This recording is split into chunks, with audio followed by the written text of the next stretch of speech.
Erlin, saya jadikan co-host. Oke, thank you. Nah, kita mulai ya teman-teman hari ini. Kalau saya lihat-lihat materinya agak berat teman-teman karena akan nyinggung tentang manajemen strategi gitu. Ya, saya mau tanya dulu, kalian sudah dapat mata kuliahnya apa belum ya? Akuntansi ya? Manajemen strategi ya? Belum sama sekali tah? Kalau belum sama sekali berat. Kedepannya nanti bakal ada nggak sih manajemen strategi itu di kurikulummu?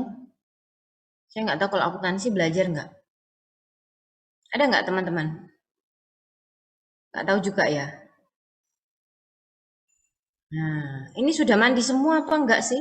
Saya ingat anak saya TK itu mesti kalau pertama kali masuk gurunya tanya sudah mandi belum? Ya tahu masa saya perlu tanya satu-satu. Semoga sudah mandi ya, tercium loh baunya dari sini. Oke, saya kasih hints ya. Selama perkuliahan, kalau Anda memperhatikan baik-baik, ya di terakhir Anda akan sangat diuntungkan. Ya di terakhir kita mau main games, gitu ya. Kita mau main games dan tentunya hadiahnya menggiurkan teman-teman. Ya hadiahnya menggiurkan. Oke, kita mulai aja langsung ya. Durasi. Oke, ada 5 sasaran ya hari ini yang harus kita capai teman-teman ya, cukup berat juga kalau nggak selesai udah kita lanjut minggu depan gitu ya. Yang pertama tentang bagaimana membuat strategi planning teman-teman ya, tahap-tahapannya. Dan ini masih umum ya, masih umum, nanti kenapa kok dikaitkan dengan marketing kita akan ngomongin ya. Dan bagaimana membuat bisnis portfolio ya, portfolio bisnis, dan juga growth strategi pengembangan ya. Strategi pengembangan diterjemahkan ke dalam pemasaran juga bisa ya. Kenapa kok kita bicara ini ya, karena strategi pemasaran harus dikaitkan dengan strategi bisnis ya. Makanya yang ketiga itu kita akan berbicara itu gitu ya. Pemasaran nggak bisa jalan sendiri ya, harus butuh partner. Oke. Kemudian yang keempat kita akan berbicara tentang masuk spesifik ke strategi pemasaran ya, baurannya apa gitu ya, dan apa saja yang mempengaruhinya.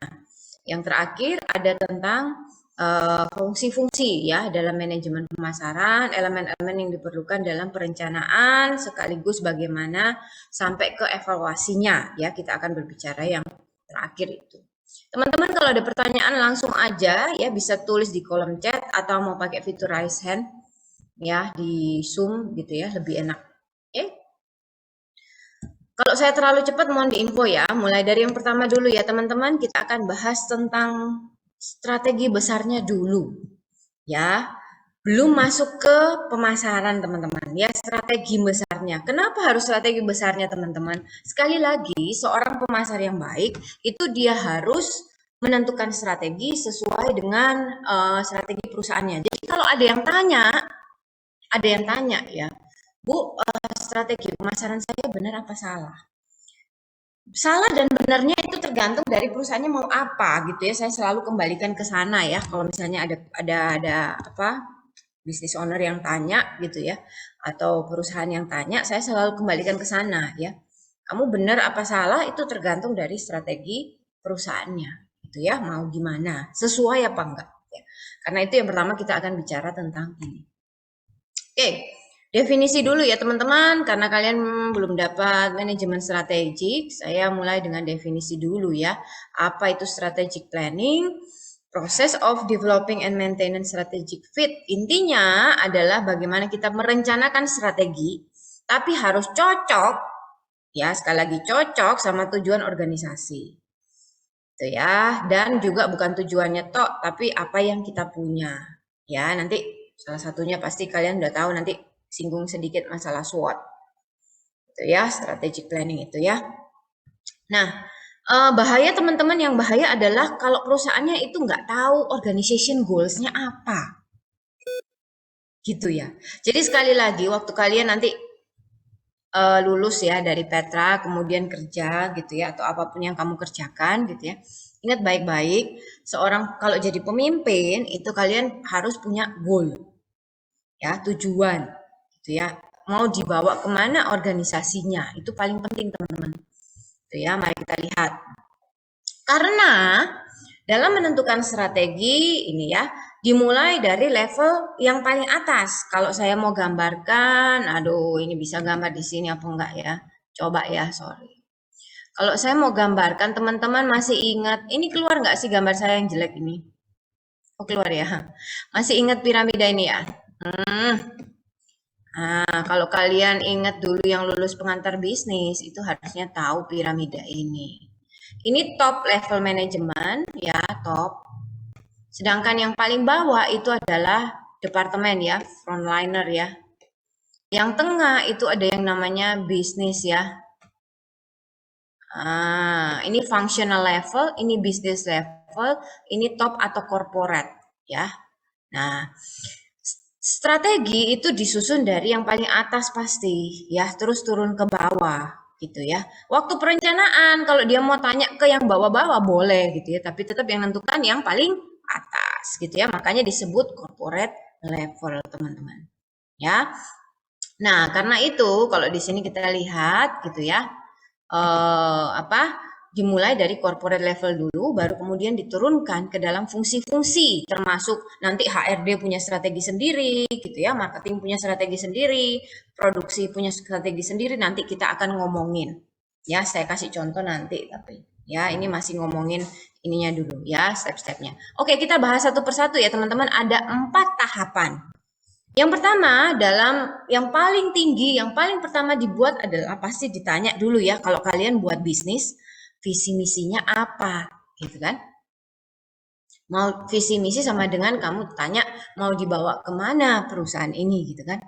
Nah, maka step pertama menentukan visi dan misi dulu ya. Nah, baru habis itu menentukan tujuan gitu ya, tujuan perusahaan. Baru kemudian kalau dia bermacam-macam maka bikin portfolio, kalau enggak maka ini di skip gitu ya. Kalau maksud bermacam-macam maksudnya apa, Bu? Nah, levelnya PT yang sudah banyak produknya ya. Kayak Unilever gitu ya. Terus kayak apa namanya? Petra belum ya, belum sampai ke sana ya. Oh, bisa portfolio ya Petra karena jurusannya banyak. Itu juga bisa. Gitu ya. Kemudian yang terakhir baru diterjemahkan ke dalam strategi masing-masing fungsi ya. Fungsi itu apa? Ada marketing, ada HRD, ada R&D, ada production. Tadi ya saya bilang. Oke, kita next ya. Yang pertama dulu kita akan bahas lebih dalam. Sorry, ini saya hapus rupanya dia tidak mau hilang. Caranya hapus gimana? Oke. Nah, yang pertama ya tahap pertama dalam memplanningkan strategi gitu ya teman-teman. Tadi saya sudah bilang ya. Paling pertama banget kalau kamu buka bisnis adalah menentukan visi dan misi. Gitu ya.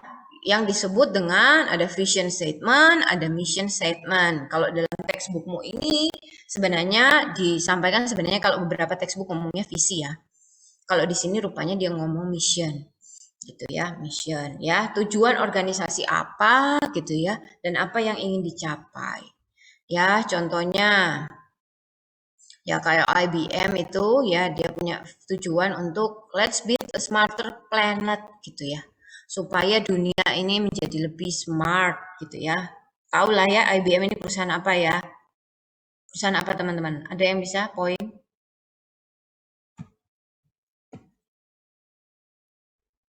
IBM Perusahaan IT perusahaan. ya Bu. Thank you Jordan. Betul ya, sudah tahu ya IT ya, makanya dia Smarter Planet gitu ya. Nah, eh, ingat dalam membuat mission gitu ya, ada yang harus kalian perhatikan gitu ya, mission statement itu. Oke, ini ada macam-macam ya poin-poinnya. Yang pertama gitu ya, mission statement ini harus jadi dasar untuk semua gitu ya. Maka karena itu biasanya ya ada istilahnya kalau bikin visi atau misi itu ada istilahnya SMART ya, specific, measurement, achievable, R-nya realistic, T-nya time frame. Itu ya SMART. SMART gitu ya. Nah, salah satunya kenapa? Ya karena harus jadi dasar untuk semua, ya. Dan misi itu sebaiknya teman-teman zaman sekarang itu tidak market oriented, tidak product oriented tapi market oriented. Apa sih bedanya? Mungkin ada yang bisa mencoba supaya kelihatannya banyak peluang untuk dapat poin ya hari ini ya. Tadi Jordan sudah satu ya. Oke, ada yang bisa mencoba gitu ya, ngasih contoh aja walaupun salah nggak apa-apa ya. Contoh visi yang produk oriented kayak apa? Sembarang digawur aja, nggak harus perusahaan beneran ya. Kalau ada yang perusahaan beneran boleh ya. Ada? Atau ada yang mau ngasih contoh market oriented? Ya silakan aja ya, angkat tangan, sampaikan, Bu, saya mau ngasih contoh yang market oriented gitu ya. Ini contohnya perusahaan ini visinya gitu. Ada yang bisa?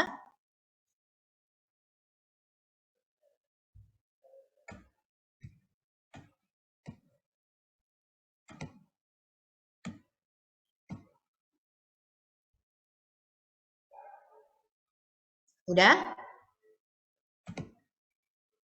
Nggak ada yang mau coba? Poin nggak apa-apa salah ya.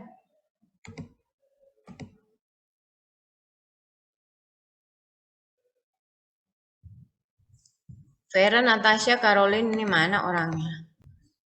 Ada yang bisa jawab? Pas? Hilang kesempatan dapat poin loh ya. Saya nggak tunggu-tungguan ini. Ada? Tes tes. Ada orang yang buka rek. Cuekin aku iki. Halo? Halo?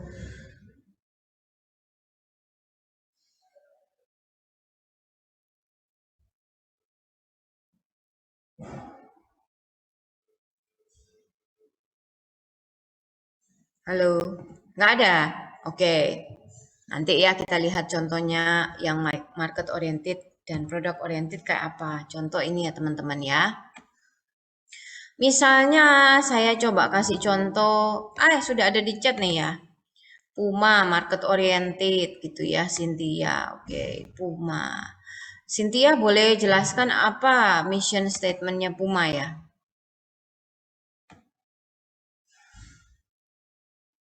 Sin? Iya, kalau nggak salah Puma itu punya strategi. Dia pakai strategi kayak penetrasi, jadi kayak ngembangin marketnya gitu supaya lebih dikenal sama masyarakat. Jadi dia kayak market oriented gitu. Oke, bukan dulu strategi ya, tapi masih tujuan organisasi ya, visi misi ya. Kita lihat contohnya ini ya. Tapi thank you anyway ya sudah mencoba. Itu ya. Nike tahu ya, Nike ini jual apa Nike? Jual sepatu ya. Oke, tapi yang dia sampaikan itu bukan kita jualan sepatu enggak ya. Bentuk market orientednya adalah dia bilang kita itu jual inspirasi, kita jual inovasi gitu ya. Ritz Carlton, dia sebenarnya jualan apa teman-teman? Jualan hotel ya, jualan kamar ya, sewa kamar gitu ya. Tapi kemudian dia bilang apa? Kita tuh jual pengalaman, kita jual experience, sih. Revlon sebenarnya dia jualan kosmetik gitu ya. Tapi dia bilang oke, okay, kita jual lifestyle, kita jual ekspresi diri gitu ya. Ada juga saya lupa salah satu kosmetik apa lupa ya. Dia bilang kita jual kecantikan, bukan jual kosmetik. Gitu ya. Beda ya antara produk oriented dan market oriented teman-teman. Ya, kalau produk kamu sampaikan yang kamu jual, tapi sebenarnya bukan itu tujuan akhirmu. Makanya kenapa nanti ya kalau kalian sudah dapat kelas SKB belum ya? Apa dapat apa enggak juga saya nggak tahu ya. Studi kelayakan bisnis ya, disuruh bikin bisnis plan. Misinya itu jangan jadi perusahaan kue terbesar di Indonesia misalnya kayak gitu.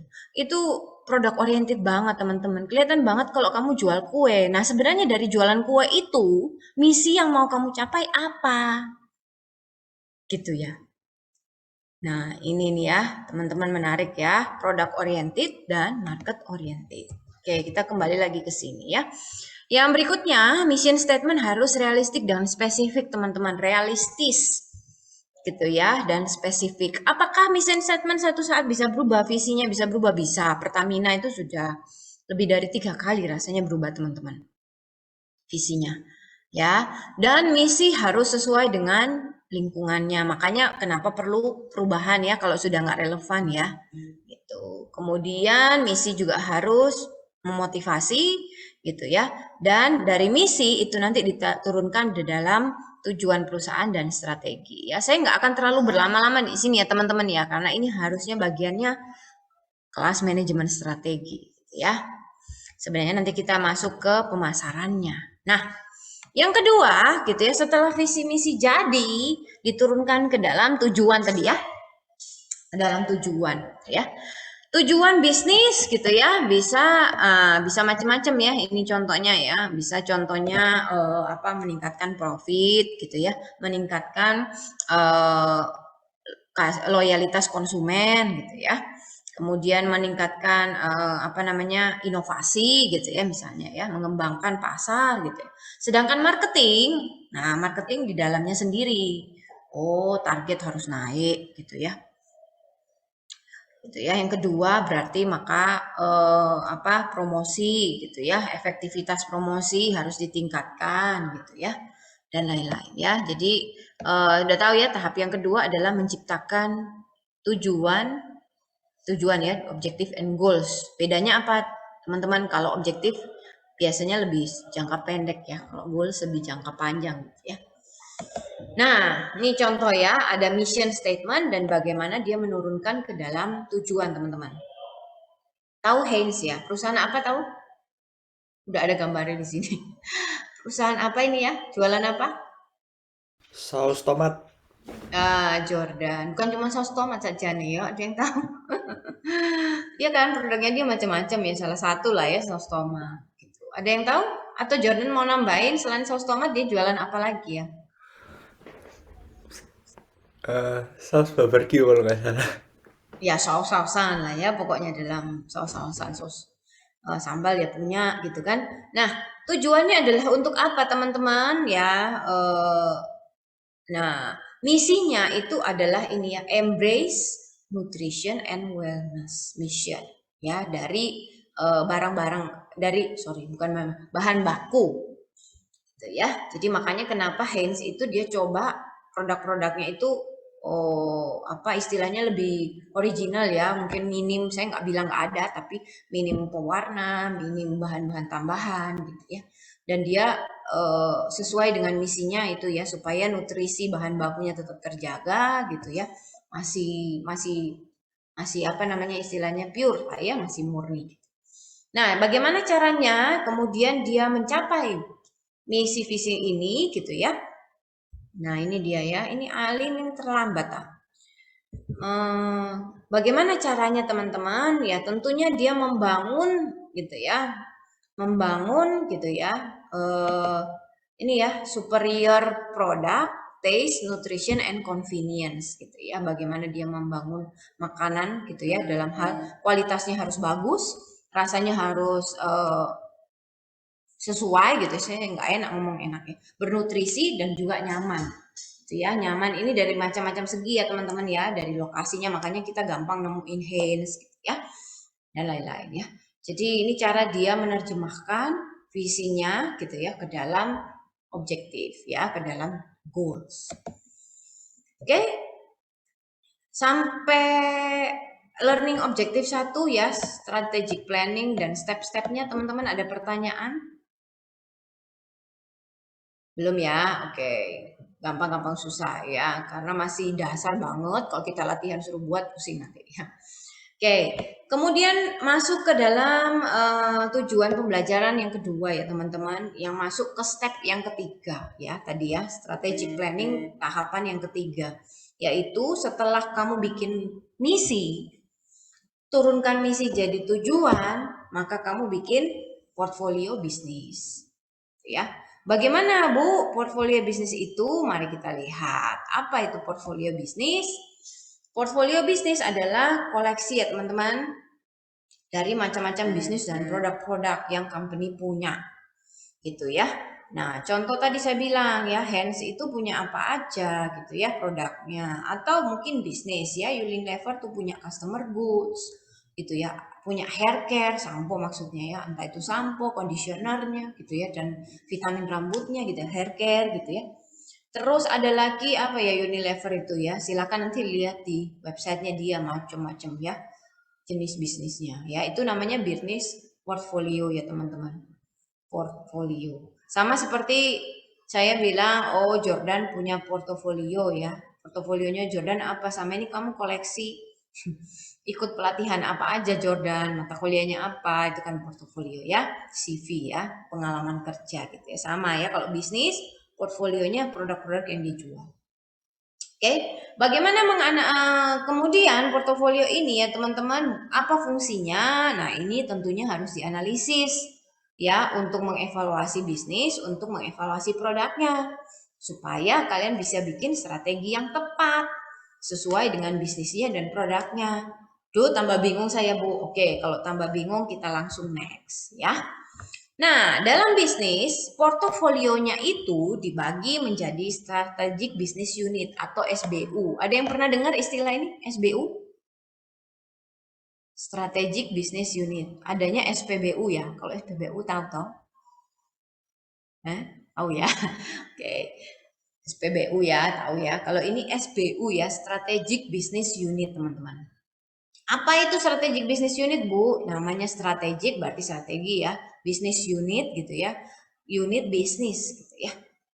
Nah, unit bisnis itu bisa portofolio bisnis, teman-teman. Bisa apa aja? Bisa divisi perusahaan, bisa macam-macam produk lininya tadi saya bilang ya. Contohnya Unilever itu dia punya customer goods. Customer goods itu ya kayak dairy lah ya yang dipakai sehari-hari, susu, telur, misalnya contoh, atau ini ya apa body care gitu ya, hair care gitu ya, terus gigi juga gitu ya. Nah, itu produk lain ya. Terus bisa juga brand ya, brand. Kalau level Unilever memang sudah punya brandnya ya, misalnya dia punya Sunsilk gitu ya, dia punya Pepsodent kalau nggak salah ya, Unilever juga gitu ya, sudah bukan lini produk lagi ya. Ya, company division ini kalau sudah besar ya bisa ini teman-teman SBU ya, yang contohnya kalian lihat level Asia Tenggara, Eropa gitu ya, itu company division. Tahu ya, pernah lihat ya struktur organisasi yang dibagi menjadi level Asia Tenggara gitu ya. Ini apa namanya Eropa gitu ya, atau Surabaya Timur, Surabaya Barat. Nah, itu company division juga. Ya, atau produk lini atau brand tadi ya. Nah, kita lihat contohnya ya.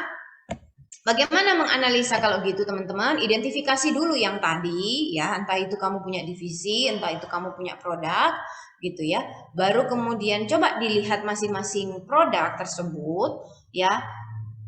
Dua hal yang dilihat ya, bagaimana itu atraktif dan bagaimana kekuatannya dia. Gitu ya. Bagaimana itu atraktif, menarik di industri, artinya gitu ya. Contoh ya, kalau kamu buka bisnis kuliner nih, bakso gitu ya. Bakso ini banyak orang seneng nggak? Kedepannya bakal bertumbuh nggak ya?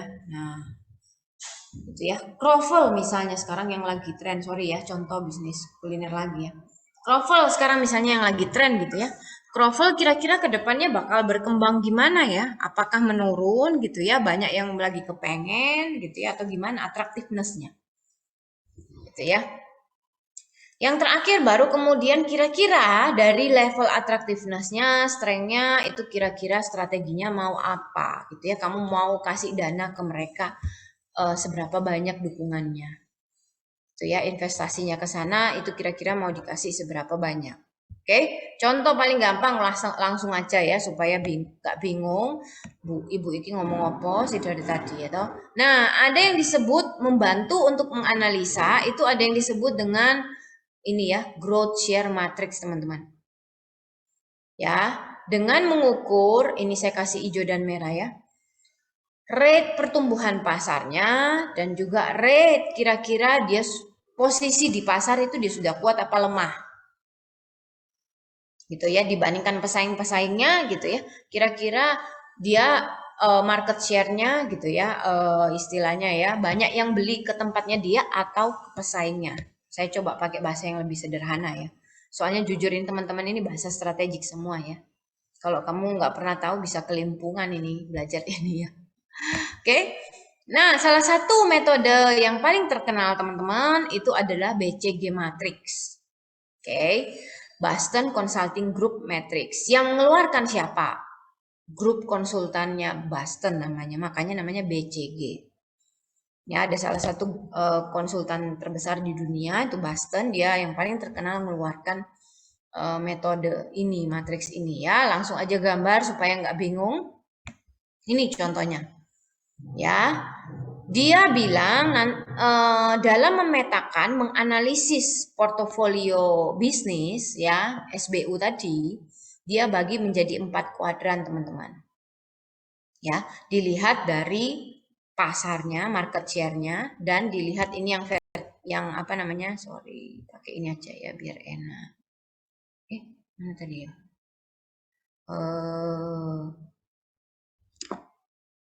Dilihat dari ini ya apa sebentar sorry ini dilihat dari market share-nya gitu ya dan growth rate-nya teman-teman ya.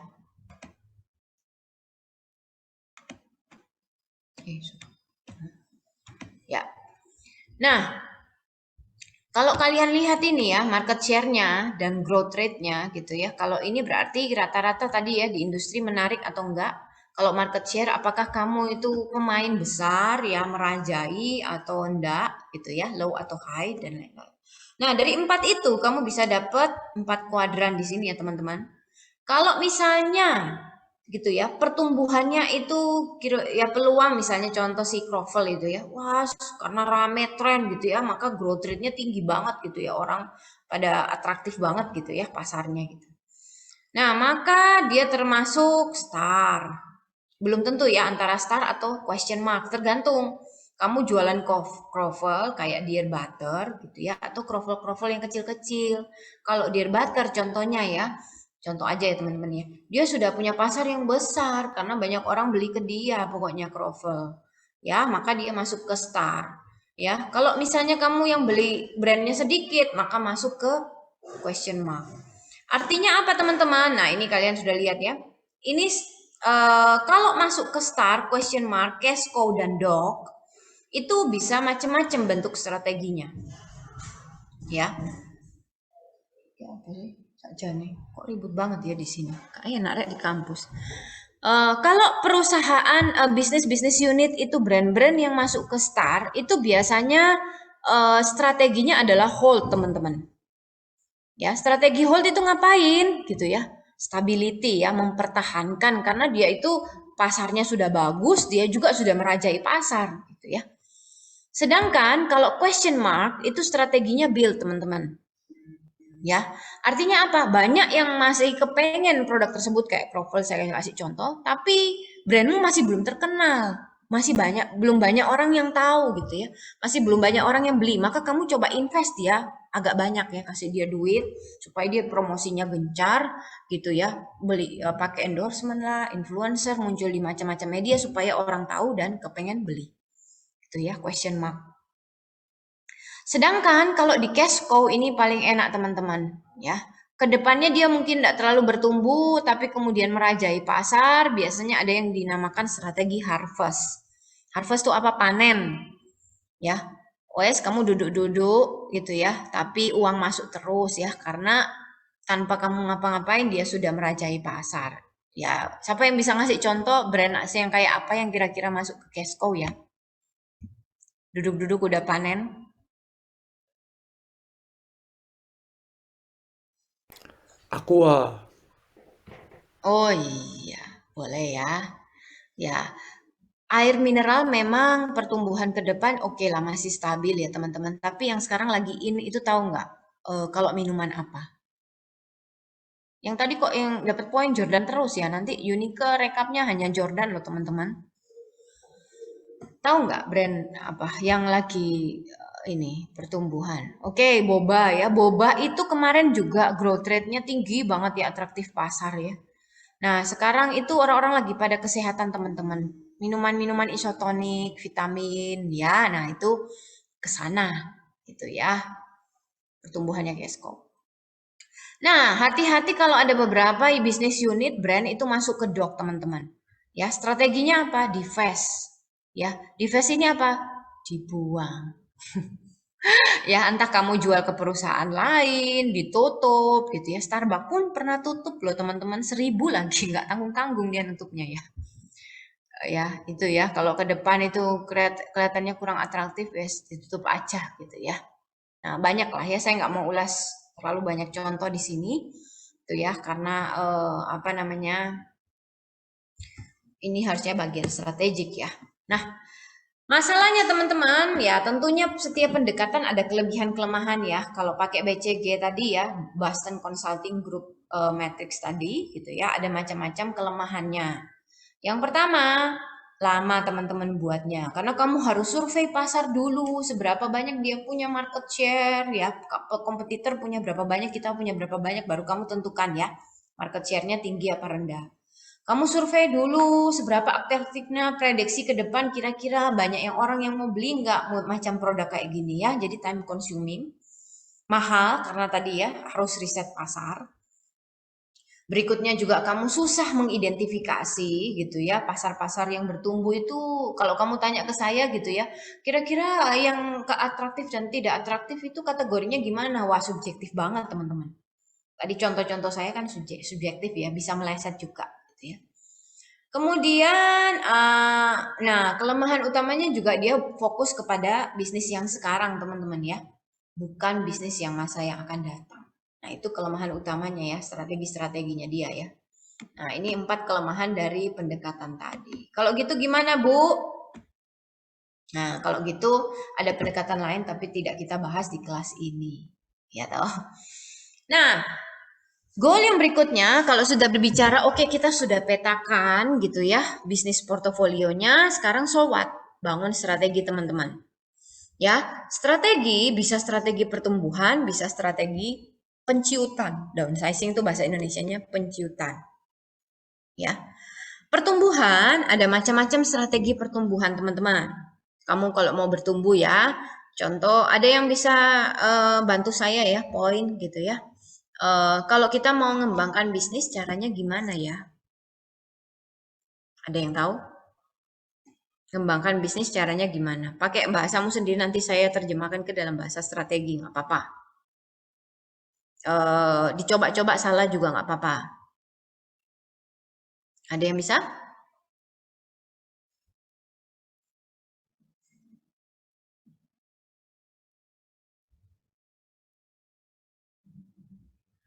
Halo?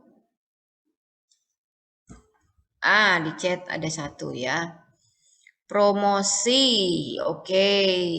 Pasarnya promosi. Ini ekspansi ya, ekspansi ya. Boleh promosi juga termasuk ekspansi ya. Itu masuk ke dalam penetrasi pasar ya, strategi namanya. Inovasi produk, Natania ya. Itu masuk ke dalam new product ya.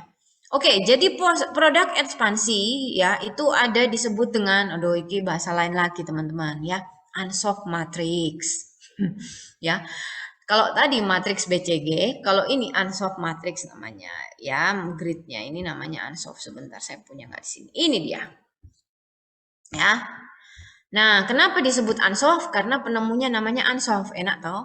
Nah, suatu saat kalau Natania apa Jordan gambar-gambar gitu ya, ketemu satu rumus bisa disebutin ya, Jordan matrix gitu ya, Natania matrix ya, apa Samantha matrix gitu kan ya.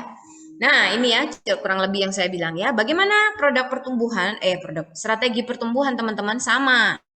Seperti tadi dibagi 4 kuadran, tapi jangan salah ya. Kalau tadi untuk portofolio bisnis fungsinya, kalau ini gitu ya, unsolved matrix ini ya, expansion grid ini gitu ya, ini adalah untuk pengembangan bisnis. Jangan salah ya. Kalau tadi untuk pemetaan bisnis, yang ini untuk pengembangan bisnis. Kalau ujian jangan salah. Ujian ya. Waktu lebih parah lagi, waktu kamu mau analisa bisnis jangan salah pakai. Oke? Nah, untuk pengembangan bisnis ada 2 hal juga yang dilihat ya. Kalau yang kamu kembangkan itu produknya atau marketnya, pasarnya. Ya. Kalau kamu kembangkan produk, ya ini ada ya. Produk itu dibagi jadi 2 kategori ya. Produknya tetap yang pakai yang sekarang atau yang baru gitu ya. Pasar juga dibagi 2 ya. Kamu tetap menuju ke pasar, menargetkan pasar yang sekarang atau mau menargetkan pasar yang baru gitu ya. Nah, matriks ini dibagi menjadi 4 kuadran ya. Kalau kamu kepengen tadi ya si Natania. Natania menjawab inovasi produk. Oke, pertanyaannya inovasi produkmu itu nanti terkait dengan pasar yang sudah dilayani sekarang atau baru?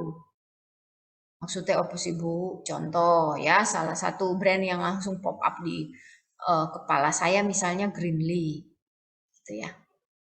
Greenly tahu ya Greenly ya? Atau yang di luar pulau gak ngerti.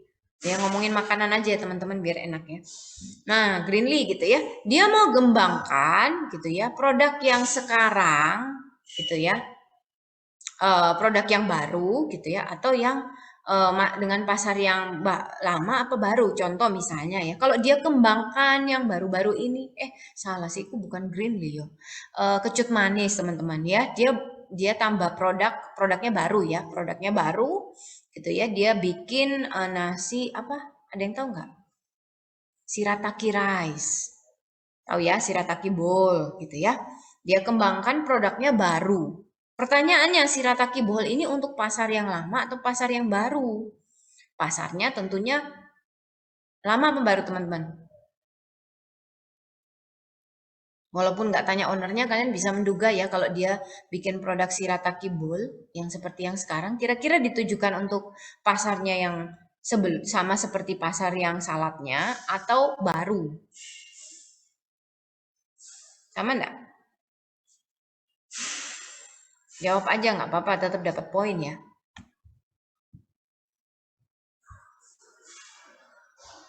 Ada?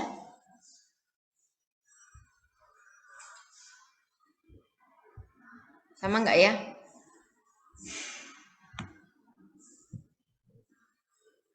Pas. Jawab aja Kak Popore, pokoknya supaya kalian gak ngantuk aja nih, gak mikir itu ngantuk pasti ya. Apalagi ini materinya berat, saya sudah sampaikan dari awal ya berat. Oke. Nah, Shirataki bowl itu harusnya sama ya kalau menurut analisa saya ya. Tahu lagi kalau kamu tanya ownernya ya.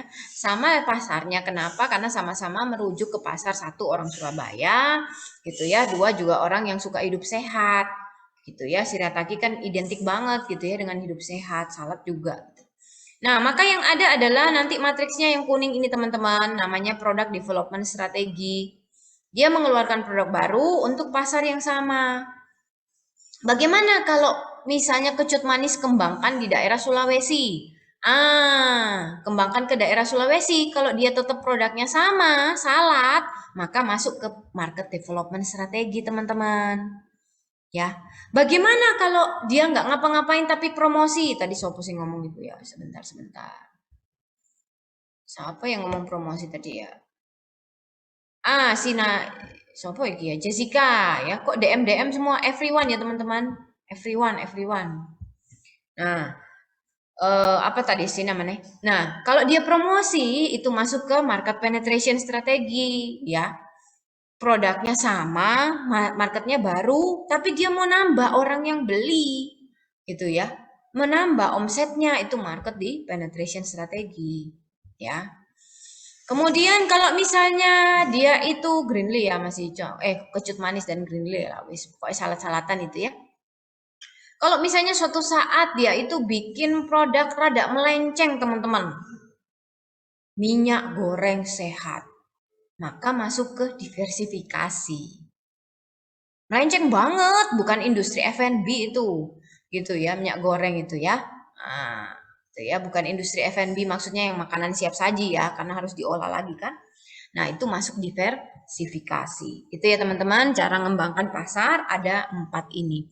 Satu, produknya lama, tapi dia masuk ke pasar yang baru, entah bawa ke luar negeri, keluar kota gitu ya. Atau dia buat untuk yang anak-anak gitu ya, itu pasar baru. Kalau new produknya baru pasarnya lama, contohnya tadi ya Shirataki bowl, maka dia produk development, gampang banget kok ini ya. Kalau dia promosi gencar, produknya lama untuk pasarnya juga lama, maka penetrasi. Dan kalau semuanya baru, pasarnya baru, produknya baru, kayak tadi dia tiba-tiba bikin nasi goreng rada nyemplang gitu ya, atau pasta gigi, maka jadi diversifikasi. Itu juga strategi ekspansi. Sampai sini ada pertanyaan? Tolong kalau nggak paham tanya ya, kita itu kelas pagi yo nggak enak ngantuk gitu ya, kelas sore yo ngantuk, kelas setengah 2 yo ngantuk karena habis makan lah, terus kelas jam berapa? Repot ya tuh. Oke? Ya, nanti saya kasih waktu istirahat ya supaya nggak terlalu capek. Saya akui ini rada berat teman-teman, rada berat untuk pemula ya. Untuk pemula tidak ada berat. Nah, tadi itu adalah strategi pengembangan, ya. Bagaimana dengan strategi penciutan? Penciutan ini likuidasi, tutup, jual sama orang, kurang lebih gitulah ya strateginya. Coba saya mau tanya ke kalian ya. Coba sebutkan brand-brand apa yang dulunya ada sekarang sudah enggak. Boleh di chat, boleh langsung open mic. Oke, kalau ini harus rame dong ya, harus rame nih ya. Uber. Oke, betul Uber ya, khususnya di Indonesia ya. Mungkin ya Diana ya, dia memang tutup di Indonesia. Oke, thank you. Siapa lagi? Ada yang tahu Uber kan ya? Perusahaan transportasi sejenis itulah ya, Grab, Gojek, taksi online. BlackBerry, good, Cynthia ya, 7-Eleven. BlackBerry suka selalu dijadiin contoh, apalagi CEO-nya, teman-teman ya, kasihan. Kemudian Unique, 7-Eleven. Ah, ini juga ya tutup di Indonesia, bener sih. Nokia, Cynthia, ini juga CEO-nya suka dijadiin contoh ini ya. Sudah karena dulu berjaya tiba-tiba langsung hilang gitu ya. Mengapa saya nggak mau bahas?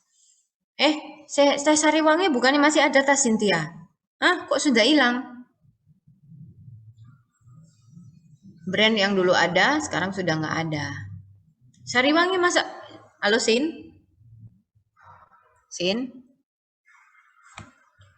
Oh, bangkrut itu dia memang jual ya sih. Ya, ya betul betul. Brandnya masih ada, tapi dia jual ke PT lain, saya lupa. Jual lepas ya, lepas. Aduh, benar-benar sorry saya lupa banget. Tapi dia jual, silakan kalian browsing sendiri lah, jual siapa yang beli ya. Perusahaan yang top juga kok yang beli ya. Kalau ada yang nemu silakan di chat juga ya. Oke, sudah cuma itu, yang lain nggak mau jawab? Brand-brand yang dulu ada, Sony juga bukannya sekarang masih ada Tajes? Sony Kayak Ericsson kurang itu ini aja, Bu. apa? Kurang apa? Gak banyak yang beli.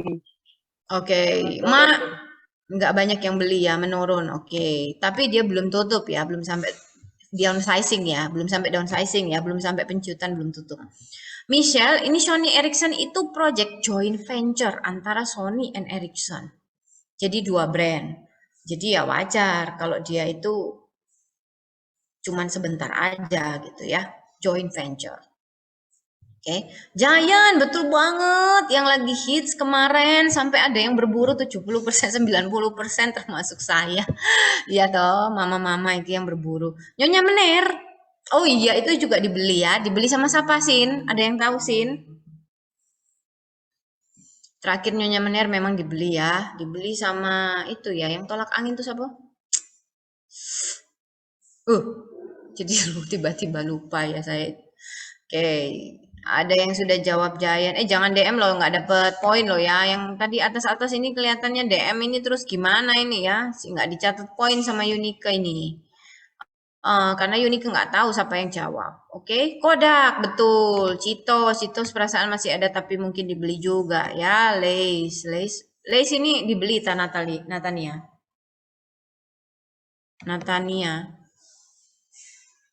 Lace dibeli ta? Setahu saya iya ya Bu. Sama Citato. Apa? Yang jadi Citato itu setahu saya list juga. Apa? Dia berubah nama apa dibeli? Kurang paham Bu. Tapi udah nggak ada sih Bu. Rasanya juga udah beda. Oh gitu. Oke. Kok masih ada yang muncul brandnya? Oke, whatever lah. Saya kurang tahu kalau info Lace apakah itu di ini. Tapi betul ada berapa brand yang kalian sebutin. Memang dia masih ada tapi dia diakuisisi ya. Dibeli sama brand yang lainnya. Oke, itu model downsizing ya teman-teman. Penciutan. Entah itu dijual sama orang lain. Ditutup. Sampai sekarang udah tiada. Atau bangkrut. Likuidasi. Oke. Nah, sekarang masuk ke learning objective 3 ya. Masuk ke kalau kita ngomong strategic plan itu masuk ke step nomor 4, teman-teman. Ya. Sekarang dari tadi ya saya ulang dari step pertama ya. Step pertama itu misi, diturunkan ke dalam tujuan, diturunkan lagi ke dalam portofolio bisnis, ya, portofolio bisnis gitu ya, terus bikin strategi korporat, baru sekarang diturunkan ke dalam strategi marketing. Ini nih ya, strategi marketing. Oke. Strategi marketing apa aja itu teman-teman? Nah, nanti kita bahas ya. Yang pertama, strategi marketing itu intinya tidak bisa sendirian teman-teman, ya, tapi harus bekerja sama dengan departemen lain di dalam company tersebut. Itu yang disebut dengan value chain. Ya, value chain itu apa? Rantai nilai. Yaitu departemen-departemen di dalam perusahaan itu teman-teman, itu sama-sama bekerja sama untuk menciptakan value. Ya, mulai dari produksi gitu ya, QC misalnya, R&D gitu ya, HRD, semua itu bekerja sama untuk menciptakan nilai bagi si perusahaan. Kurang lebih gitulah ya. Ya, itu value chain. Ya, kenapa value chain ini dibahas teman-teman? Poinnya adalah sekali lagi ya, marketing itu tidak bisa kerja sendiri ya, karena harus disupport sama departemen-departemen lain gitu ya. Contoh ya, kamu mau bikin itu model marketing yang kreatif zaman sekarang, masuk ke era digital gitu ya, digital marketing. Kamu request ke HRD, aku tolong dong cariin orang ya yang mau strategi digital marketing. Ya, tentunya HRD dong harus punya strategi juga untuk mencari orang yang punya kompetensi digital, gitu ya. Terus tiba-tiba kalau nyari orang yang nggak bisa main IG, nggak bisa main TikTok, gitu ya, nah repot, gitu ya. Gimana dia mau digital marketing, gitu ya. Jelas ya. Jadi itu yang disebut dengan value chain teman-teman ya, kerja barengan untuk membentuk nilai. Oke? Nah, ini ilustrasinya teman-teman. Dalam perusahaan ya untuk menghasilkan duit gitu ya, ini ya, saya pakai pointer dulu biar nggak bingung yang mana saya maksudkan. Dalam perusahaan gitu ya, untuk menciptakan margin duit ini gitu ya, ini ya departemen-departemen yang di bawah ini tuh kerjasama teman-teman, logistik, operation gitu ya, marketing, service, mungkin ya ada customer service gitu ya. Nah, itu sama-sama bekerja sama teman-teman ya, termasuk supporting activity ya, ada finance, ada IT gitu ya, ada HRD, procurement ya, procurement ini kind of purchasing gitu ya. Nah, itu juga mensupport semua gitu ya untuk menghasilkan margin ya. Jadi tidak ada satupun departemen dalam perusahaan yang sebenarnya tidak berfungsi gitu ya. Kalau enggak ngapain si owner bayar gaji karyawan ya, buka departemen gitu ya. Nah, selain di departemen lain gitu ya, marketing itu juga perlu kerjasama dengan tim yang ada di luar perusahaan tersebut. Oke, khususnya yang berkaitan sama urusan-urusan pemasaran. Contoh supplier, distributor, bahkan customer sendiri, teman-teman. Ya, itu yang disebut dengan value delivery network. Ya, sebenarnya saya mau gambar-gambar nih, enggak enak ya gambar di sini ya. Oke, sorry. Nah, jadi tahu ya teman-teman, value delivery network itu gimana sih Bu? Oke, bahan baku dimulai dari bahan baku. Ya, sorry ya kalau jelek ya. Terus dibawa ke company, ya, company terus dibawa ke distributor, oke, terus dibawa ke customer teman-teman,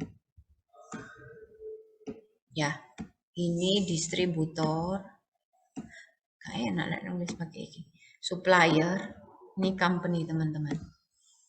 Ini value delivery network, tahu ya, proses barang itu kan kamu bahan baku, supplier, paling simpel ini ya. Terus kamu proses masuk ke company-mu, kemudian masuk ke distributor atau reseller gitu ya. Baru habis itu masuk ke dirasakan oleh konsumen. Nah, sistem ini teman-teman, sistem ini ya harusnya kamu pakai gitu ya untuk dapat masukan teman-teman. ya, dapat masukan untuk strategi pemasaran. Mari kita lihat contohnya ya. Oke, ini dia ya, supplier, distributor, customer, sama-sama itu menciptakan nilai yang sama. Kok bisa, Bu? Of course ya, karena satu customer, kenapa kita marketing itu harus perlu riset pasar, teman-teman? Ya, tahu customer itu maunya apa ya, ciptakan produk yang sesuai dengan dia ya. Lace contohnya ya, teman-teman. Lace itu menarik karena dia itu di luar negeri, dia tuh bikin kompetisi tuh ya, kompetisi untuk dia bingung nih ya, waduh keripik kentang itu mau rasa apa lagi gitu ya, dia bingung, maka dia bikin ide. Sekarang banyak gitu ya kompetisi, teman-teman ya, kompetisi supaya apa, bagi yang menang bikin keripik kentang rasa terfavorit, original, baru, inovatif, itu akan jadi rasa Lace yang terbaru gitu ya. Nah, diambil dari sisi customer, teman-teman ya. Banyak lain juga ya, supplier harus support tentunya ya. Kalau kayak sekarang apalagi teman-teman ya, gula ndak ada, minyak goreng susah. Ada yang tahu nggak sih problem di lapangan ini ya, pasar itu ya, minyak goreng stoknya gak ada, gula juga gak ada, magic jatah satu orang satu hari gitu ya. Ini sebentar lagi yang mau habis juga itu, apa ya, kemarin saya itu beli ya. Nah itu ya, jadi supplier ini harus support ya teman-teman. Kalau bahan bakunya nggak ada itu susah itu ya, maka kamu nggak bisa jualan ya. Distributor juga apa supportnya, dia ngasih tahu dong, karena dia yang hubungan langsung dengan customer, dia akan ngomong gitu ya. Oh, customer itu biasanya komplain masalah ini Bu gitu ya, ini gitu ya, itu distributor ya. Karena reseller juga ya, karena dia yang kontak dengan customer. Ini khusus bagi perusahaan-perusahaan yang punya ini ya, pihak ketiga yang jualin. Kalau kamu jualan langsung sih enggak ya.